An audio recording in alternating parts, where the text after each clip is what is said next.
within. Here we go, but somehow I'm caught. চায়ের cup দুটো দেখে কি তোমরা ভাবছো যে সকাল সকাল হাফ কাপ করে চা কেন? তাহলে কিন্তু একদম ভুল। এই হাফ কাপ চাটা হলো 12টার চা। তার মানে বুঝতেই পারছো এখন 12টা বাজে। আর এই 12টার থেকেই তোমাদেরকে সাথে নিয়ে আজকে আমি আমার ব্লগটা স্টার্ট করলাম। এমনি চান টান সব হয়ে গেছে, এবারে চা খাওয়া। লাইফ অফ বকুলে তোমাদের সবাইকে ওয়েলকাম।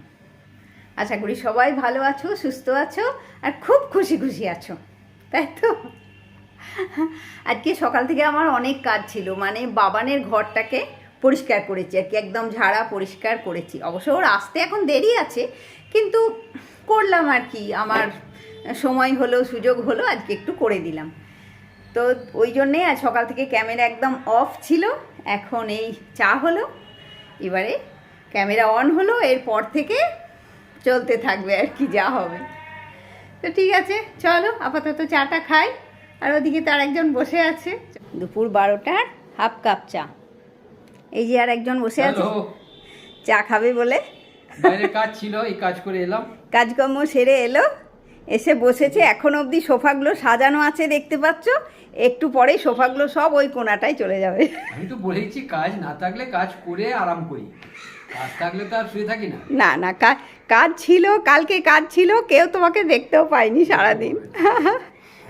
ঠিক আছে, চলো চা খেয়ে নিই, তারপরে রান্না বান্না শুরু করব। হ্যাঁ, আজকে একটু ডিম রাঁধবো, আর ডিমটা একটু অন্যরকম করে করব।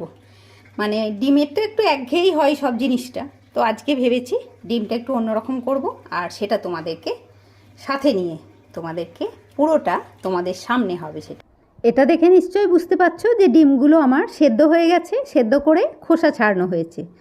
আর এদিকে কড়াতে দিয়েছি তেল, তেলটা গরম হোক। এদিকে অবশ্য ডাল হয়ে গেছে, আর কালকের তো টুকটাক পোস্ত টোস্ত আছে, বেশি আজকে রান্না নেই, শুধু ডিমটাই এখন হবে। আর এদিকে হচ্ছে টমেটোর চাটনি, ওই যেমন করে মিক্সিতে পিষে নিয়ে করি চাটনিটা, সেভাবে করছি। তবে আরেকটু চিনি দিতে হবে, মিষ্টি হয়নি। মানে চাটনি একটু মিষ্টি মিষ্টি না হলে ভালো লাগে না, আর একটু মিষ্টি মিষ্টি করা মানে গাদা চিনি, তাই তো? তো চলো, এটাতে একটু চিনি দিতে হবে। আপাতত ডিমটা ভাজতে দিই। তেলের ওপরে একটু হলুদ দিলাম আর অল্প একটু নুন।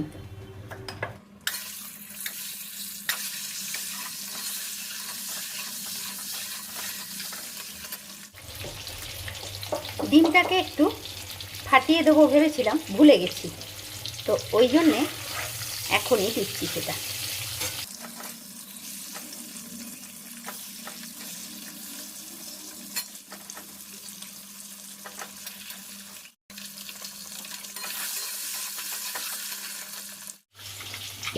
ওদিকে ডিমটা ভাজা হতে থাক, এদিকে চটপট আমি একটু পেঁয়াজ রসুনটাকে রেডি করে নিই।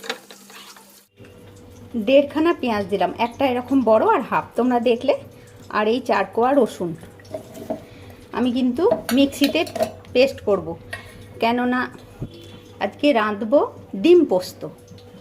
হ্যাঁ, তো ডিম পোস্ত রান্না করলে পেঁয়াজ রসুনটা পেস্ট করে দিলেই ভালো হয়।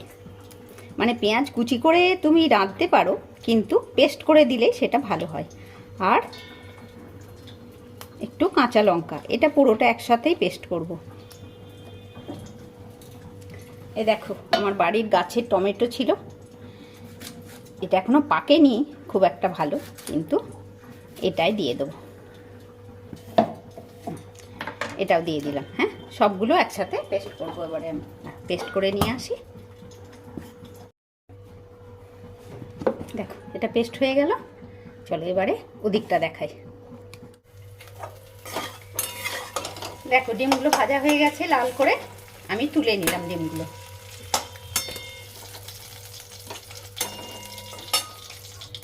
একটু গোটা জিরে অল্প একটু ফোড়নে দিলাম, অল্প। আর কিন্তু জিরে ধনে আজকে যাবে না এটাতে।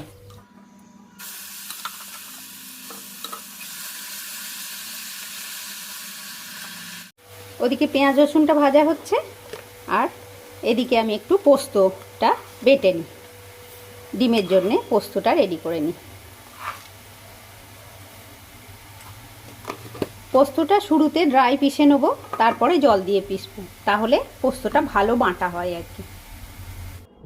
দেখো এদিকে পোস্তটা আমার মিক্সিতে পেস্ট হয়ে গেল, মানে বাটা হয়ে গেল। ওদিকটা দেখি চলো। এটা কিন্তু শুধু ওই পেঁয়াজ রসুন আর কাঁচা লঙ্কা দিয়ে যে পেস্টটা বানিয়েছিলাম সেটাই শুধু ভাজা হচ্ছে, এর মধ্যে আর কিচ্ছু নেই। হ্যাঁ, এবারে দেখো আমি মাঝখানে অল্প একটু তেল দিলাম, কেননা আমি শুরু থেকে তো একটু তেল কম দিয়েই রান্না করি, তাই মাঝখানে একটু তেল দিলাম। আর এই তেলের ওপরে দেবো একটু মানে গরম মশলা গুঁড়ো, মানে ওই আমাদের যেগুলো বাড়িতে থাকে আর কি, শাহি গরম মশলা টশলা, তো ওই রকম গরম মশলা গুঁড়ো তেলের ওপরটাতে দিলাম। মানে পোস্ত হবে তো সেটাতে তো অন্য কিছুর গন্ধটা ভালো লাগবে না, তাই জন্যে গরম মশলা গুঁড়োটা আগে একটু ভেজে নিলাম। আর তার মধ্যে অল্প একটু চিনি দিলাম আর নুন দিলাম, আর হলুদ দেবো, হলুদ কিন্তু একটু কম দেবো, মানে একটু সাদা সাদা হলেই যাতে দেখতে ভালো লাগে সেই জন্যে আর কি। দিয়ে এই মানে নুন হলুদ চিনি আর গরম মশলা এটা একটু ভালো করে প্রথমে ভেজে নিলাম। এবারে দেখো একটু ভাজার পরে যখন বেশ সুন্দর একটা স্মেল আসছে, তখন আমি পুরো পেঁয়াজ রসুনটার সঙ্গে এটাকে মানে মিশিয়ে ভাজতে থাকলাম। এই ভাজাটা কিন্তু 2-3 মিনিট একটু আস্তে আস্তে ভাজা হবে। আর ওদিকটায় ভাজা হোক, আর এদিকটায় তোমাদেরকে দেখাই যে পোস্তটা পেস্ট করেছিলাম, পোস্তটাকে আমি বাটিতে ঢেলে নিলাম। মানে আমি এই রান্নাটায় কিন্তু মানে আলাদা করে বেশি জল দেবো না। হ্যাঁ, তো ওই যে পোস্তটা ঢেলে নিলাম, এবারে মিক্সিং জারটা ধুয়েও তো একটু জল দিতে হবে, তো সেই জলটাই আমি মানে রান্নাতে দেবো, বেশি জল দেবো না আজকে, মানে বাড়তি জল আর দেবো না। এই পোস্ততেই যেটুকুনি জল দিতে দেওয়া যাবে সেইটুকুনি, এই জলটা দিয়েই হবে মোটামুটি। চলো আমি বাকিটা দেখাই। এদিকে দেখো এটা কিন্তু ভাজা হয়ে গেল, আর এটা কিন্তু একটু বেশি ভালো করে গ্যাসটা সিমে করে, অবশ্যই গ্যাস সিমে তোমরা তো জানো আমি তো রান্নাটা বেশিরভাগটা গ্যাস সিমে করেই করি। মানে এই সব ভাজাভাজিগুলো গ্যাস সিমে করে করলে না পুড়বে না, অথচ সুন্দর ভাজা হবে। আর দেখো ভাজা কি সুন্দর ভাজা হয়েছে দেখছো, পুরো কড়াটাতে কিন্তু লেগে থাকছে না। এটা কিন্তু আমার যদি তেল বেশি দিয়ে রাঁধতাম তাহলে কিন্তু তেল ছাড়তো। তো হয়ে গেল ভাজা। এবারে আমি ওই মিক্সিং জার ধোয়া জলটা দেবো, পোস্ত কিন্তু এখনও দিইনি। তো মিক্সিং জার ধোয়া জলটা দিয়ে জলটা বেশ একটুখানি নাড়াচাড়া করে পুরো যে পেঁয়াজ রসুনের যে মশলাটা হয়েছিল সেটার সঙ্গে পুরোটা বেশ মিক্স হয়ে গেল মশলাটা যখন, তখন আমি এর মধ্যে ডিমগুলো যেগুলো আমি ভেজে রেখেছিলাম সেই ভেজে রাখা ডিমটা দিয়ে দেবো। মশলা তো আমার ভাজা হয়ে গেছে, তার উপরেই তো আমি মানে মিক্সিং জার ধুয়ে জলটা দিলাম, ওই জন্যে জল দেওয়ার পরে আর বেশি মানে নাড়ানাড়ির দরকার নেই, অল্প একটু নাড়লেই হবে। তো এবারে আমি ডিমগুলো দিয়ে দিলাম। চলো এবারে মোটামুটি হয়েও গেল। আর দেখো পোস্ত যখন, তখন তো ধনে পাতা দেবো না, কেন পোস্ততে আমরা আলু পোস্ত রান্না করলে কি ধনে পাতা দিই কখনো বলো? তো ধনে পাতা তো দেবো না, ওই জন্যেই কোনো বাড়তি মশলা কিচ্ছু যাবে না। আর যেহেতু ডিম, সেই জন্যেই একটু গরম মশলা আমি ওই তেলের উপরে দিয়ে ভেজে দিলাম। তেলের উপরে দিয়ে ভেজে দিলে কি হবে, গরম মশলার গন্ধটা থাকবে না, উগ্র গন্ধটা, কিন্তু একটা হালকা স্মেল থাকবে। তো দেখো পোস্তটা আমি দিয়ে দিলাম, আর ওই বাটি ধুয়ে অল্প একটু জল দিলাম। এই সময়ে এসে তোমরা নিজেদের স্বাদটা দেখে নেবে, যে যেমন স্বাদ পছন্দ করো, মানে নুন মিষ্টি ঝাল যে যেমন স্বাদ পছন্দ করো সেটা ঠিকঠাক করে দিয়ে নেবে এই সময়ে।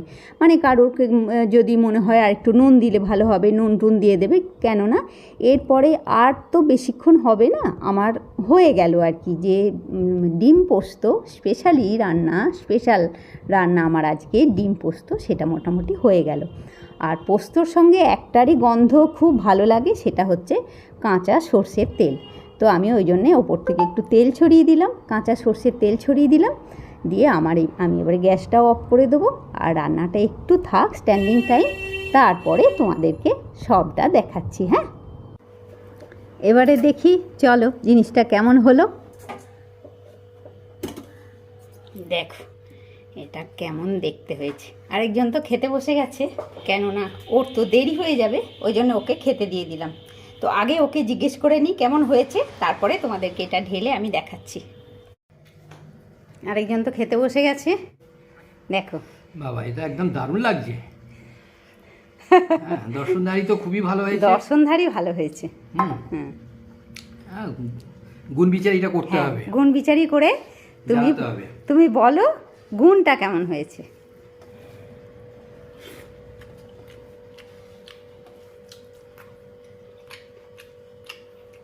আমার মুখের কথাই হবে না, রান্না করে সবাইকে খেতে হবে।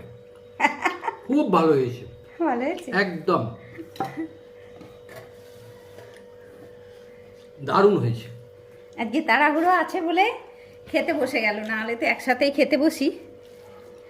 চাটনি দেবো, চাটনিটা এদিকে দেখো সুন্দর হয়েছে একদম। ঠিক আছে খাও। তুমি নিয়ে চলে হ্যাঁ আমি নিচ্ছি, আমি আগে ওইটাকে একটু তুলে কমপ্লিট করে নিই, নিয়ে খেতে বসবো। খুব ভালো হয়েছে, ভালো হয়েছে তো, দারুণ। বেশ পোস্তর গন্ধটা সুন্দর আসছে। একদম সবাই একবার করবেন, করে খেয়ে তারপরে মত জানাবেন, তারপরে বলবে যে হ্যাঁ ভালো হয়েছে কি আমি হয়। বলছি না, ভুল বলছি। দারুণ লাগছে। ঠিক আছে, আজকে একটাই ডিম নিয়েছে, ও বলছে যে না আমাকে একটাই না। ডিম দাও, আর দুটো ডিম খাবো না, গরম পড়ে যাচ্ছে, আর দুটো করে না একটা করে ডিম খাওয়া। ঠিক আছে তুমি খাও, আমি ওদিকটা করে নিই, নিয়ে তারপরে আমি খেতে বসবো। আর তোমাদেরকে একটু দেখিয়ে দিই, এটাকে ঢেলে। একটু গ্রেভি দিও তো, গ্রেভি। ও গ্রেভি, গ্রেভিটা সুন্দর হয়েছে একদম। মানে এইভাবেই করবে, পেঁয়াজটাকে পেস্ট করেই করবে, পেঁয়াজ শুদ্ধ করবে না, মানে পেঁয়াজ কুচির থেকে পেস্ট করেই ভালো হয়। হয়ে গেল, একটু সাজাতে হবে তো, তো ঠিক আছে। তো তোমরা অবশ্যই একবার এরকম করে খাবে বন্ধুরা, হ্যাঁ। আর এমন কিছু ঝামেলা নয়, তোমাদেরকে তো আমি পুরোটাই দেখালাম। মানে ডিমটা একটু অন্যরকম করে করতে গেলে এটা করলে খুবই ভালো লাগবে। তো ঠিক আছে, এর সঙ্গে আজকে আমি আমার ব্লগটাও শেষ করছি। তোমরা সবাই খুব ভালো থাকো বন্ধুরা, খুব খুশি খুশি থাকো, নিজের ফ্যামিলির লোকজন নিয়ে খুব আনন্দে দিন কাটা। আর অবশ্যই আমার সাথেও থেকো, লাইক কমেন্ট শেয়ার আর সাবস্ক্রাইব করতে কেউ ভুলো না। নেক্সট ব্লগে আবার দেখা হচ্ছে বন্ধুরা, ততক্ষণের জন্যে টাটা।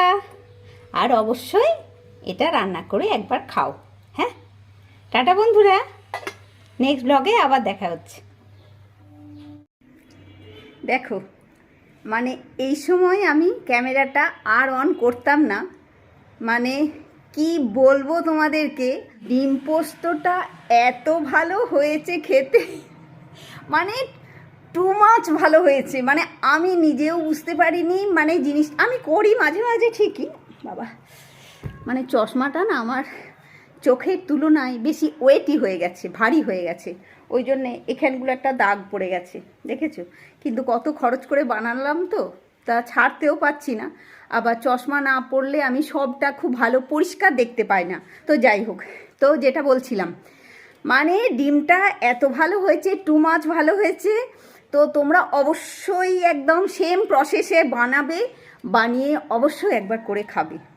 মানে এটা বলার জন্যেই আমি আবার ক্যামেরাটা অন করলাম, যে না একবার বলি বন্ধুদেরকে যে এত ভালো হয়েছে খেতে। দেখো ঘড়ি কাঁটা দেখতে পাচ্ছ, 3:30 বেজে গেছে, আমার এখনও রান্নাঘর পরিষ্কার হয়নি। বোম্পা তো তখনই খেয়েই সঙ্গে সঙ্গে বেরিয়ে গেছে। তো ঠিক আছে বন্ধুরা, মানে এক্সট্রা হলো আবার এই যে ভিডিওটা, এটা আবার এক্সট্রা হলো। নেক্সট ব্লগে দেখা হচ্ছে, সবাই খুব ভালো থাকো, টাটা।